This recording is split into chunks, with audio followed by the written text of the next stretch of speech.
When the customer on the outlet at the counter, we suggest a bottle of water, and at the table, on the table, we directly serve the water glass in 10 inch plates before. right before serving. ठीक है, पहले plate portion, right, पहले plate portion. जब आप plate लेके आते हो, ठीक है, जब आप एक तो प्लेट लेके आते हो, एक आप लास्ट में क्लियरेंस लेते हो। क्लियरेंस समझते हो सब? जो सॉसर्स, कप्स और जो खाते हैं जिसको हम वॉश बेसिन में लेके जाते हैं, वो सब क्लियरेंस सैनिटाइज।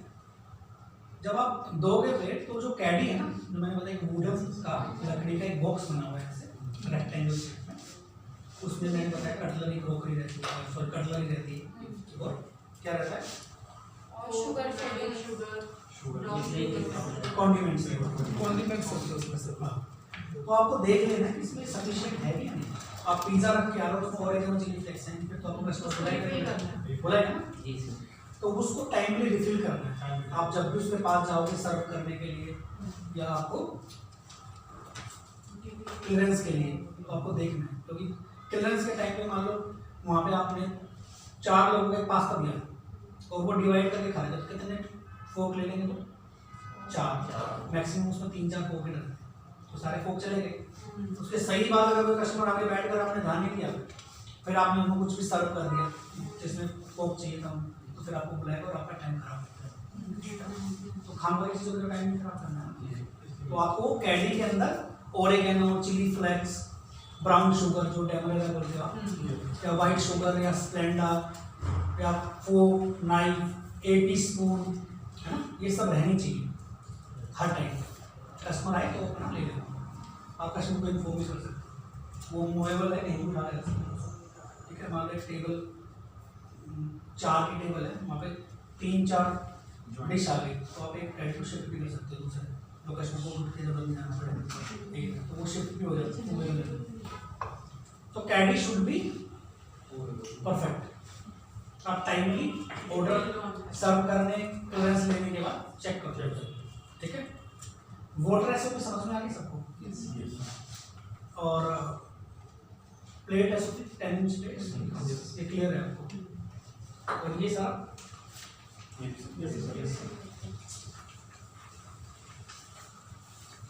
तो ये कैसे हम कस्टमर को ग्रीट करते हैं, क्या क्या हमारी तरफ से होता है एसओपी में, वाटर एसओपी या 10 inch plates, greeting, suggestive selling, repeating of order, suggesting the loyalty program, saying thank you sir, please wait again, saying please enjoy your order, may I take your clearance, ये सब आपको मैंने बता दिया, ठीक है। इसको घर जाके पढ़ना बिल्कुल, और कल जब आओगे तो दोबारा से role play has to be perfect.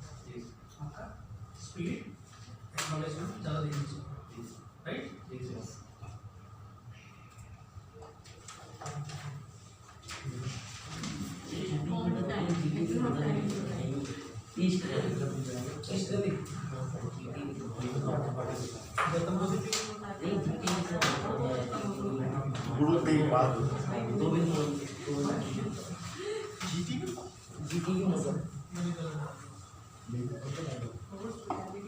ये कस्टमर सर्विस मैं आपको बाद में पढ़ा सकता था, ठीक है, मैंने आज ही पढ़ा है ताकि हम इसको आपको टाइम मिल जाए 4 दिन का। जब आप 4थे दिन यहाँ से जाओगे या 5वें दिन, तो मैं देख सकूँ कि आपके अंदर कितनी इम्प्रूवमेंट है। तो मैं चाहता हूँ कम से कम कैफे में आप बिलिंग प्रिपरेशंस नहीं करो, लेकिन ये सारी चीज़ें आप जाते ही परफेक्टली करो, राइट। इसलिए मैंने आज फर्स्ट डे कराया। ये 4 दिन का आपका टाइम है, जिसमें मैं डेली रोल प्ले कराऊंगा, जो भी मुझे नीड दिखेगा या जिसको ट्रेनिंग की जरूरत रहेगी। ट्रेनिंग में आप ट्रेनी हो, आप कुछ भी पूछ सकते हो, ठीक है, कितनी भी बार पूछ सकते हो। आप क्या अगर समझ में नहीं आ रहा कोई चीज़, आप 50 बार 100 बार जितनी बार पूछ ली, ठीक है। तो ये 10 स्टेप ऑफ कस्टमर सर्विस, साथ में वाटर एसओपी। मैं बार बार चीज़ों को रिपीट इसलिए करता हूँ कि आपको लगे यहाँ ये चीज़ इंपॉर्टेंट है और ये हमें करनी है, सबसे इम्पोर्टेंट, ठीक है। कस्टमर से, जैसे मैंने पहले बताया, कस्टमर सर्विस सबसे ज़्यादा इंपॉर्टेंट है हमारे लिए। कस्टमर सर्विस से ज़्यादा कुछ नहीं है, इसलिए मैंने बोला हम पानी की बोतल में जोड़ नहीं देते। अगर चाहे तो 1000 रुपये की पानी की बोतल पुश करके दे सकते, लेकिन नहीं। हमारे लिए कस्टमर का कंफर्ट जरूरी है, कस्टमर का रिटेन जरूरी है। कस्टमर आए, आपको सजेस्टिव सेलिंग करनी है, फोर्सेबल सेलिंग नहीं करनी है। फोर्सेबल सेलिंग भी होती है ना, सुबह आते लग जाते हो, 2-3 प्रोडक्ट लगते हैं तो फोर्स होता है, ये देखना है। अगर प्रोडक्ट अच्छा होगा, अगर प्रोडक्ट अच्छा होगा और आपकी कस्टमर सर्विस अच्छी, तो खुद ही दिखेगा। आपको पोलाइटली और रिस्पेक्टफुली उसको सजेस्ट करना है। काउंटर पे जो छोटे स्लाइस केक होते हैं, कुकीज़ होती हैं, होते हैं ना कैफे में छोटे छोटे, और सारे क्रॉसोन हैं, और सारी जो ड्राई पेस्ट्रीज होती हैं वो ऊपर रखी रहती हैं। ड्राई केक्स हमारे पास टी केक भी होते हैं, उनकी स्लाइस भी होती हैं, ब्रेड्स भी होती हैं।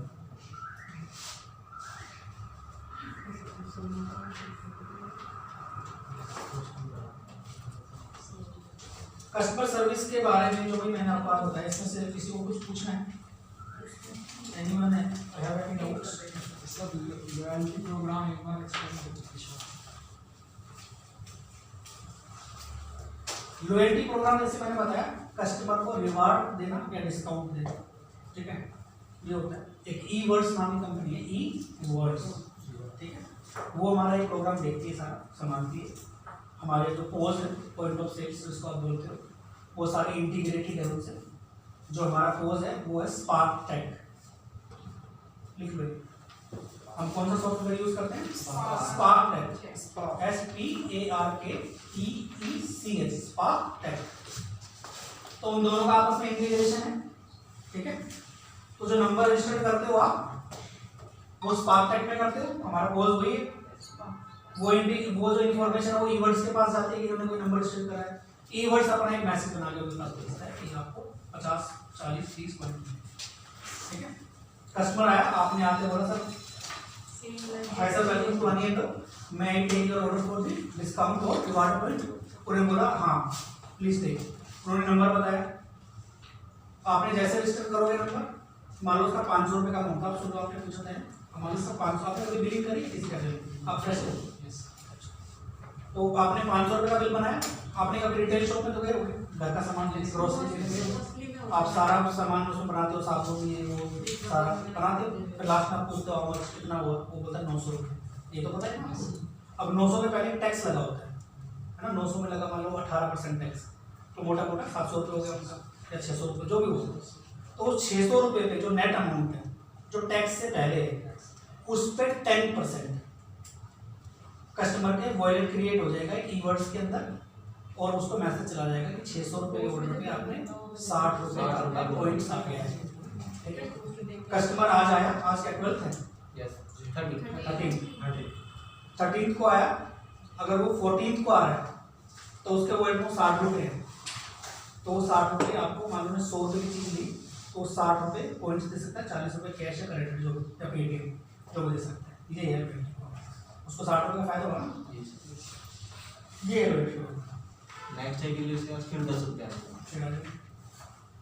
तो ये नेक्स्ट डे उस पे 4 रुपये है सर, वो 100 रुपये का 60 तो आपने लिया ना, 40 तो आपने लिया ना उसको, वो जो 40 का मिलेगा जो रिडीम वाले हैं वो उसका हाँ, वो वो बिल में से 1000 रुपये में से 500 रुपये रिडीम कर रहे हैं, रिडीम समझते हो ना सब, जी, जी। 500 रुपये से पे कर रहे हैं, तो उसको जो नेक्स्ट वाला जो मिलने वाला रिवार्ड वो 1000 रुपये में नहीं 500 रुपये में, क्योंकि 500 तो हमने दिए था ना उसे, उस पर दोबारा लॉयल्टी नहीं दे सकते, तो वो सिस्टम सब इंटीग्रेटेड है, वो अपने आप कैलकुलेट करके देते हैं, ठीक है। सेकंड थिंग है वो कब तक वैलिड रहते हैं? एक साल। आज शॉपिंग किए तो एक साल तक जो आपने बिलिंग पे करा है वो 1 साल तक है। जो फर्स्ट टाइम विजिटर आता है ना, जैसे कोई जोशी जी आए हमारे पास, उन्होंने हमें ऑर्डर दिया जाके, तो जो कई बार क्या होता है, कई बार क्या हमेशा होता है, कैंपेन चलाते हैं, उसको हम फर्स्ट टाइम विजिटर 100 रुपीज़ वैसे ही दे सकते हैं, लेकिन उसकी शेल्फ लाइफ 1 हफ्ता होती है, 1 हफ्ते के अंदर उसको आपको देना होगा। जो बिलिंग पे मिलता है, ये तो हमने कैंपेन के थ्रू दिया, हमने 100 नंबर शॉर्ट लिस्ट करे, सबको मैसेज भेज दिया आपके 100 रुपीज़ का बैलेंस है, you can go and enjoy, right. एक तो कैंपेन चलाता है, दूसरा जो बिलिंग पे होता है, जो कस्टमर आया बिलिंग में, उसके एक साल की शेल्फ, कैंपेन की शेल्फ मैक्सिमम 1 हफ्ता होती है। ठीक है। वो टाइम पीरियड होता है ना सर? हाँ वो सब वो कस्टमर में होता है उसका। अगर कस्टमर के पॉइंट्स एक्सपायर होने वाले होते तो उसके पास फिर मैसेज आता है your points are expiring today please visit it, वो रिमाइंडर भी देते थे। अगर किसी के पॉइंट एक्सपायर होने वाले थे तो रिमाइंडर भी देते थे, ठीक है। आपने लॉयल्टी प्रोग्राम में लॉयल्टी प्रोग्राम में दो चीज़ और बताई थी। जब एक तो तुम्हें रजिस्टर करना है नंबर, रजिस्टर करना ही करना है नंबर, मैंने बोला 85 से 90% कस्टमर के नंबर हमें रजिस्टर करने का है। उससे फायदे क्या होते हैं, कस्टमर को बेनिफिट, हमारा डेटाबेस बनता है, हमारे पास कस्टमर के नंबर है तो हमें कुछ भी चीज़ नई लॉन्च करनी है, नया कैफे खोलना है, प्रोडक्ट लॉन्च करना है, हम एक मैसेज शूट कर सकते हैं कि हम ये कर रहे हैं। हमारे पास डेटाबेस होना जरूरी है, कस्टमर के लिए हमें लॉयल्टी भी देनी जरूरी है, कस्टमर रिटेंशन होता है उससे, ठीक है। ये सब तो उसमें दो चीज़ें थी। आपने पूछा आपका नाम क्या है? शुभांकर सर। शुभंकर। उसमें दो चीज़ थी, एक तो आपको नंबर रजिस्टर करना ही करना है, ठीक है, और कस्टमर को बताना कि सर आपका नेट पे अमाउंट 600 रुपये है, आपको 60 रुपये मिल गया, ठीक है। और जब कोई भी कस्टमर आता है और उसने सीधा ही आपको आपके नंबर बता दिया, आपके 9213 ऐसे करके नंबर है, जब आप उसको पे मोड फीस पूछते हो तो वहाँ पे जाके अर्बन फाइबर में जाके आप उसको बिना बताए उसके पॉइंट चेक कर लो। आप बोलोगे सर आपको 40 रुपीज़ का डिस्काउंट मिल रहा है क्योंकि आपके नंबर को 40 पॉइंट्स, तो ये भी डिलीट है। बहुत लोग होते हैं तो पता ही नहीं होता है। मैं कैसे विजिट करता हूँ, मुझे पता है। कल ही मैं पैसेज में था, चलिए मैम आई, उन्होंने 305 का ऑर्डर दिया था, मैं ही ऑर्डर ले रहा था पोस्ट पे, कल भीड़ थी, तो उन्होंने 305 का ऑर्डर दिया, फिर उन्होंने क्रेडिट कार्ड स्वैप किया, लेकिन वो क्रेडिट कार्ड चला नहीं, है ना, कुछ टेक्निकल प्रॉब्लम हो गई। उसके बाद मैंने उनका पॉइंट बैलेंस चेक किया तो उनका कुछ पॉइंट बैलेंस शायद 35 रुपीज़ था। तो फिर मैंने उनको इन्फॉर्म किया कि मैम यू कैन गेट 269। बोली क्यों, आपने तो आपने 305 बोला। मैंने कहा you have to wallet and 35 और 40 रुपीज़ योर बैलेंस। तो शी वॉज वेरी हैप्पी, उसको पता नहीं, उनका नाम बबीता था। तो ये आपको कस्टमर डायरेक्ट कर सकता हूँ, ये एकदम से बताना कि आपके पास पॉइंट बैलेंस है, रिडीम करो। किसी के पास 600 700 800 रुपये पॉइंट हो जाते हैं रिडीम नहीं करो, ठीक है। लॉयल्टी प्रोग्राम सिर्फ और सिर्फ कस्टमर्स के लिए है, एम्प्लॉयज के लिए नहीं। ये मैं आज आपको साफ बता देता हूँ। रॉन्ग प्रैक्टिसेस नहीं करना है, ठीक है। सिर्फ हमारे पास पूरा उसको चेक करने के लिए सारे टेक्निकली चीज़ें हैं। किसी भी स्टाफ का नंबर उसमें रजिस्टर पाया जाता है तो एज पर दी पॉलिसी उस पर स्टर्म एक्शन लिया जाता है। तो आप कभी भी अनटिल अनलेस मैं या कोई अप्रूव ना करें, आप अपना नंबर उसमें रजिस्टर्ड नहीं करोगे, ठीक है, नहीं करोगे ना। उसके आप जानते हो मैं क्यों मना कर रहा हूँ, है ना। इंटीग्रिटी, आप अपना नंबर रजिस्टर करोगे 1000 रुपीज़ के बिल पे 100 रुपीज़ आ जाएंगे आपके पास, आप रिडीम कर दोगे। इस केस में कम से कम 15 लोगों के टर्मिनेशन हुए पिछले 3 साल में, जब से मैं काम कर रहा हूँ, बार मना करने के बाद। जो हमारे पास ट्रैकिंग सिस्टम है, OTP के थ्रू, लोकेशन के थ्रू, सब, ठीक है। क्योंकि जो ईवर्ड्स का सिस्टम है वो चेक करता है कि अब आपने जब OTP रिडीम करा तो आपकी लोकेशन क्या कैफे में थी। लोग फ़ोन करके OTP लेते हैं, किसी नंबर का, दोस्त का नंबर डाल देते हैं, तो फिर वो सब ट्रैक करता है।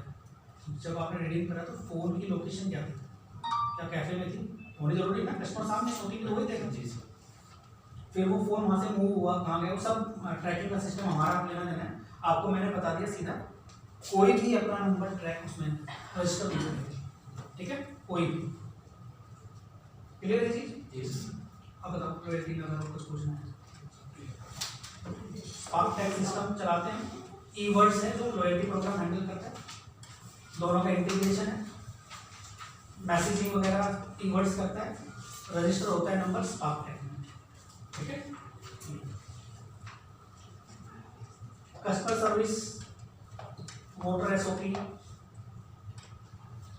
10 इंच प्लेट SOP, ये सब समझ में आया? आगे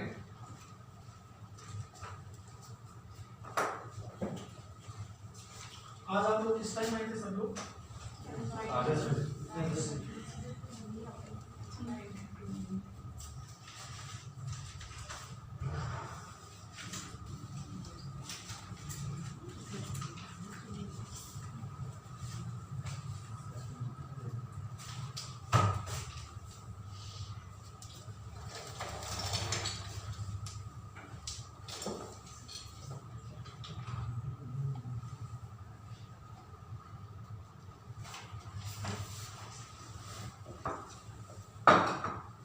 इसको बिस्किट खाना बिस्किट सर एक क्वेश्चन जैसे कि ना स्टाफ हाँ जी। स्टाफ के लिए कोई मील प्रोवाइड नहीं होती कंपनी की तरफ से जैसे स्टाफ के लिए मील meal Yes. Food allowance no we don't have but we are planning for this. As of now we are in a startup level. We just have 6-7 cafes.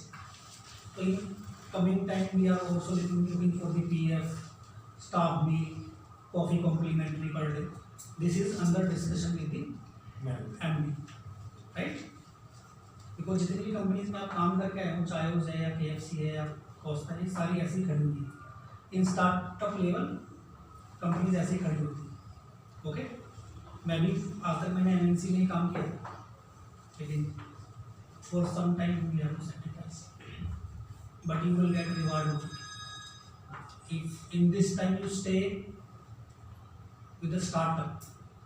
मैं आपको कम से कम 10 एग्जांपल बता सकता हूँ इंडस्ट्री के जो एक स्टार्टअप के साथ रहे और आज वो पता नहीं कहाँ है। मिस्टर विराट जोशी को कौन जानता है? आप तो जानते हो कोस्टा से। मिस्टर विराट जोशी डोमिनोज में शिफ्ट मैनेजर होते हैं, पता है आपको इस चीज़ का? वो आप नहीं जानते विराट जोशी? देवयानी से कौन है? देवयानी, पिज़्ज़ा हट, कोस्टा, वांगो, बास्किन रॉबिन्स, स्वेंसन्स, ये सारे ब्रांड, KFC, सारे देवयानी का ब्रांड है। आज वो देवयानी किसने सुना भी नहीं है? सुना है। आज वो देवयानी के ग्रुप CEO है। 6-8 कंपनी के एक अकेले CEO, ग्रुप CEO, और उनको 6-7 CEO रिपोर्ट करते हैं। आप कोस्टा में थे? यस संतोष कृष्ण के टाइम में भी यस हाँ, उनके बाद पिज़्ज़ा में अभी कौन है? ट्रेनिंग में अजय सर अजय ठाकुर हम होते हैं। यस आपने GK वाले बेसमेंट में ट्रेनिंग ली होगी? Yes. नहीं, ऊपर वाले आउटलेट में सर मैं काफ़ी टाइम लगा ऊपर वाले में? हाँ In 2014 to 2016, I was taking care of Cafe Cooperative South Delhi. South Delhi का एरिया था कैफे कोऑपरेटिव का मेरे पास। मैं मोहाली में था। जो जो जो दो कैफे थे ना आपके, हमारे कैफे कोऑपरेटिव का लाउंज था यस सर और सामने टोटो कैफे था बिरयानी के पास, मेरे पास ही थे। I used to visit. मैं चंडीगढ़ में कैफे कॉफी देखा था सर 2009 में 9 में आप कैफे कोऑपरेटिव में? Yes, sir. 9 में I was not, I joined in 2005। Chandigarh. तो mister Virat Joshi was the shift manager of Domino's. वो पहले शिफ्ट मैनेजर थे डोमिनोज में। वो स्टार्टअप के साथ रहे। आज वो क्या है मैंने आपको बताई दी। His salary lakhs I think 20-30 lakhs पर मंथ, इतना वो शेयरिंग है उनकी पूरी कंपनी में, सब होल्ड करते हैं। उनके बिना कंपनी में, इतनी बड़ी कंपनी है, मिस्टर रविकांत जैन है मालिक उनके, लेकिन फिर भी विराट सर के अलावा अपने कंपनी में कुछ हिलता नहीं है। इतनी पकड़ है उनकी कंपनी, इतने इंडिया का सबसे बड़ा फूड ग्रुप है, उनकी इतनी पकड़ है। सर जो विराट जोशी सर बोले तो फाइनली होता है। कल होता है, आई नो, मैंने देवयानी में काम किया और बहुत है एग्जाम्पल्स। ये पेप्सी बेवरेज वगैरह में उन्हीं की काम। KFC में दीपक तलूजा है ना आपके CEO सफायर के? दीपक सर है ना? दीपक सर मेरे HOD होते थे कैफे कोऑपरेटिव जब मैं एरिया मैनेजर था, जानते हैं मुझे। देखा आपने दीपक सर को? बाल उड़े हुए हैं, मोटे से गोरे में। दीपक सर डिलीवरी बॉय होते थे डोमिनोज में, डायमंड टीम मेंबर बोलते हैं उसको। आप हंस रहे सही में, पूछ लेते हमसे भाई। उसके बाद गए वो बिग सिनेमास, फिर गए वो PVR सिनेमास, उसके बाद आए cafe coffee day. Cafe coffee day से गए मुंबई, और अब पूरे इंडिया का बना दिया उन्होंने।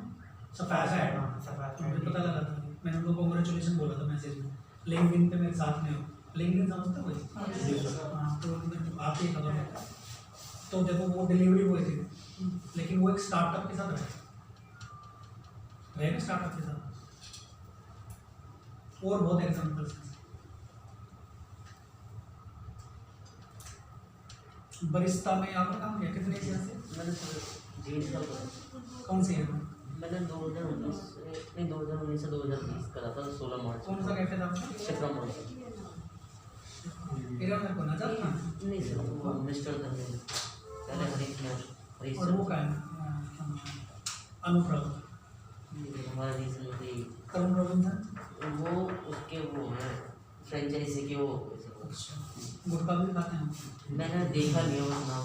पूरे गुटखा खाते हैं। 2006 में काम किया मैंने। तो पहले मॉल पहुंचना था सेक्टर 18 वाले मार्केट में। वो भी टीम मेंबर थे, तरुण रॉबिन्सन थे। जी सर। एक बरिस्ता को उत्कृष्ट साई का नाम सुना आपने? उत्कृष्ट साई ने एक बरिस्ता को बनाया। मैं सर बरिस्ता के एक टाइम में 2009 तक 29 आउटलेट्स होते थे गुड़गांव में। सबसे ज़्यादा सैलरी पे करती थी डोमिनोज की सैलरी। जब मैं डोमिनोज में काम करता था मेरी सैलरी थी 2784 2784 रुपये। और जब बरिस्ता की सैलरी थी 4700 डोमिनोज। तो बरिस्ता वॉज सर जब से टाटा से हाईएस्ट पेइंग कंपनी थी। हटा था ना, जब से 2700 रुपीज़ मेरी सैलरी थी डोमिनोज में मेडिकल में। फिर मैंने बरिस्ता ज्वाइन करा उसके उसी सैलरी के चक्कर में कि दुगनी हो जाएगी। मैंने डोमिनोज में 2 साल काम किया। तो ये सब चीज़ें हैं जो कि आपके साथ आप जब स्टार्टअप में काम करते हैं तो उसके पॉजिटिव और नेगेटिव दोनों इफेक्ट हैं। अगर आप जुड़े हो आप और कंपनी कल को बढ़ गई, जिस तरह से बढ़ भी रही है, जिस तरह से इसका मेन्यू मिक्स है, आप जब देखोगे कैफे में जाके ऐसा मेन्यू मिक्स आपको कहीं नहीं मिलेगा। एक दो जगह, एक तो कैफे दिल्ली हाइट्स किसने सुना है? दरियागंज, यूनाइटेड कॉफ़ी हाउस, ये सब अलग तरह के ब्रांड हैं। इनसे मिलता जुलता हमारा मेन्यू, ठीक है। तो ये बहुत अलग मेन्यू है, इसमें इतना सामान आप United coffee house Nehru place में का है। सीपी में सबसे पुराना अंग्रेज लोग लेके गए थे। हाँ हाँ सीपी के नेहरू प्लेस में डेलक बॉलो के लिए उसमें साइबर हब में 4 बहुत अच्छा बना। बहुत बढ़िया बनाते हैं। तो ये सब चीज़ें हैं स्टार्टअप से जुड़ने की। टाइम देना होता है लेकिन फ्यूचर बहुत ब्राइट है।